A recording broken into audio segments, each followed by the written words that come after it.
Hi everyone, welcome to our channel let's improve nursing. আমি Ipsita ma'am, তোমাদের life সায়েন্সের educator. তোমরা যারা এবছর এএনএম জিএনএম এক্সাম দিচ্ছ, তাদের কিন্তু এক্সাম প্রায় চলেই এসছে। এখন কিন্তু হাতে আর একদমই আমাদের টাইম নেই। হাত থেকে একটা একটা দিন চলে যাওয়া মানে কিন্তু তোমাদের এক্সাম কিন্তু আরো সামনে চলে আসছে। তো এবার বলি, তোমরা যখন কোনো এক্সাম দিবে, শুধু এক্সামটা দিলেই তো হলো না। এক্সাম দেওয়ার আগে আমাকে সবচেয়ে আগে জানতে হবে যে সেই এক্সামের তোমাদের সিলেবাস কি আছে। এবং শুধু সিলেবাস দেখে পড়লেই হবে না, তার সাথে আমাকে এটাও জানতে হবে লাস্ট 3-4 বছরে যে তোমাদের কোন চ্যাপ্টার থেকে কতটা ওয়েটেজে কোয়েশ্চেন এসছে। তো তোমরা যারা এই বছর এএনএম জিএনএম এক্সাম দিচ্ছ, তাদের জন্য আজকের এই ভিডিওটা ভীষণই গুরুত্বপূর্ণ। তো তোমরা সবাই ভিডিওটি শুরু থেকে শেষ পর্যন্ত মন দিয়ে দেখো। আজকের এই ভিডিওতে আমি তোমাদের এটাই আলোচনা করব যে তোমাদের এএনএম জিএনএম এক্সামে তোমাদের সিলেবাসটা কি আছে, এবং লাস্ট আমি 5 ইয়ার্সের একটা কোয়েশ্চেনের অ্যানালাইসিস করেছি যে কোন পোর্শন থেকে কতটা ওয়েটেজে তোমাদের কোয়েশ্চেন এসছে।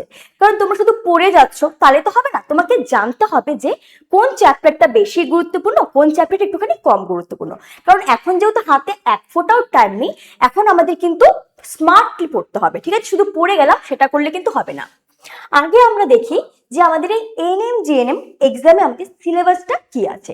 দেখো, এখানে আমাদের কিন্তু পার্টিকুলার কোনো টপিক বলে দেয় না বোর্ড থেকে, কিন্তু আমাদের বোর্ডের তরফ থেকে আমরা এটুকুন জানতে পারি যে 9-10 এর যে সিলেবাস লাইফ সায়েন্সের, সেটাই কিন্তু আমাদের এই এএনএম জিএনএম যে নার্সিং এক্সাম সেখানে কিন্তু আমাদের আছে। তার মানে আমরা এই 9 এবং ক্লাস 10 এই যে দুটো ক্লাসে আমাদের লাইফ সায়েন্সের যা যা আছে, এই এএনএম জিএনএম এ আমার মোটামুটি ওই সব কিছুই কিন্তু কভার আপ করতে হবে। এবার দেখো, ক্লাস 9-10 এ অনেকটাই বড় সিলেবাস। এবার আমি ধরে নিচ্ছি তোমরা এখনো কিছু পড়োনি বা এখনো তোমাদের সেভাবে প্রিপারেশন হয়নি। তো সেই জন্য আজকে আমরা কি দেখবো, এই যে লাস্ট 5 বছর যে এক্সাম হচ্ছে তার একটা অ্যানালাইসিস, এবং যাদের আমি ধরে নিচ্ছি এখনো সেরকম প্রিপারেশন হয়নি, তারা এই ওয়েটেজটা দেখে বুঝতে পারবে যে কোথা থেকে কতটা গুরুত্বপূর্ণভাবে বেশি বেশি কোয়েশ্চেন আসছে।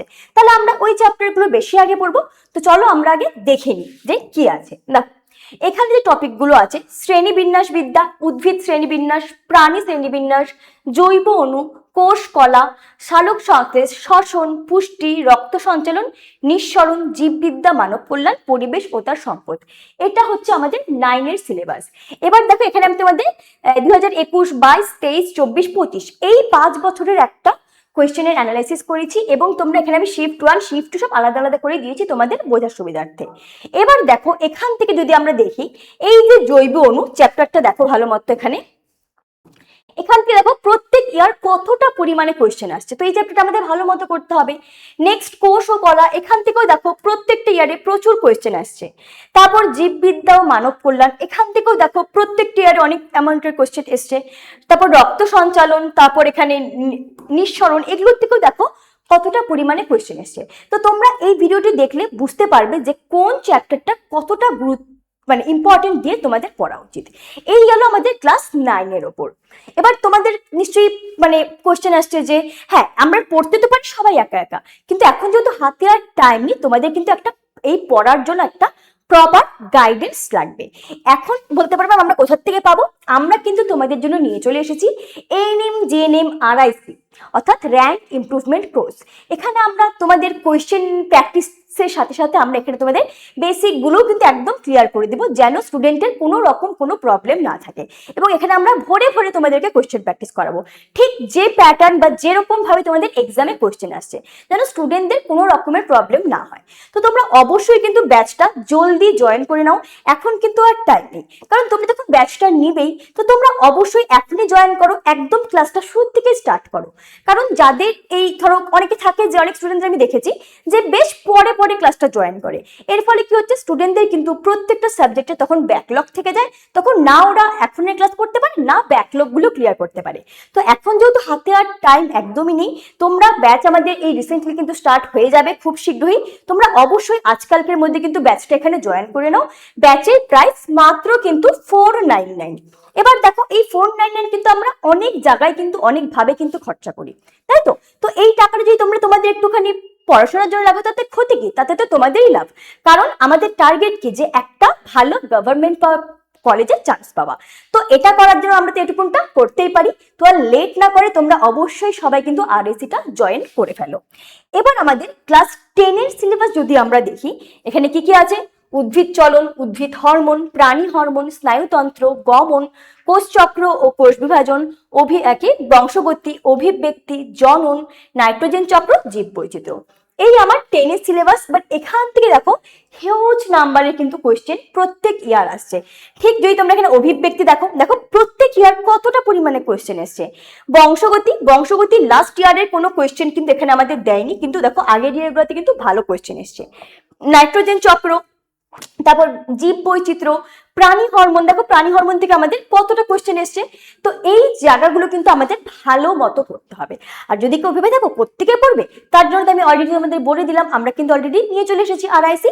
তোমরা সবাই কিন্তু এখানে কিন্তু জয়েন হয়ে যাও বেশি বেশি করে কোয়েশ্চেন প্র্যাকটিস করার জন্য।